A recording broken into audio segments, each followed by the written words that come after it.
ஏஜஸில் some பார்க்கலாம். Present ஏஜில் ஒரு 3 பர்சனோட ரேஷியோ கொடுத்துருக்காங்க. 4:7:9. 8 வருஷத்துக்கு முன்னாடி அவங்களோட சம் ஆஃப் த ஏஜ் வந்து 96. அப்போ நம்ம ஏபிசின்னு கன்சிடர் பண்ணிக்கலாம். சம் ஆஃப் த ஏஜ் வந்து 96. 8 வருஷத்துக்கு முன்னாடி அப்படின்னா அப்போ அந்த 8 வருஷத்தையும் நம்ம வந்து என்ன பண்ணணும், சேர்த்துக்கிடணும்.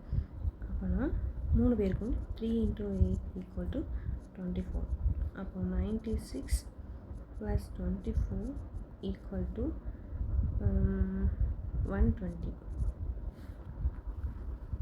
8 வருஷத்துக்கு முன்னாடி இவங்களோட சம் ஆஃப் த ஏஜ் வந்து 120. இப்போ என்ன பண்ணணும் அப்படின்னா ஓல்டஸ்ட் பர்சனோட ஏஜ் கண்டுபிடிக்கணும். அப்போ அப்படின்னா நம்ம என்ன பண்ணணும் அப்படின்னா 8 வருஷத்துக்கு முன்னாடி இதை ப்ளஸ் பண்ணால் 20 கிடைக்கும், எக்ஸ் கிடைக்கும். எக்ஸை நம்ம கன்சிடர் பண்ணி x = 120 / 20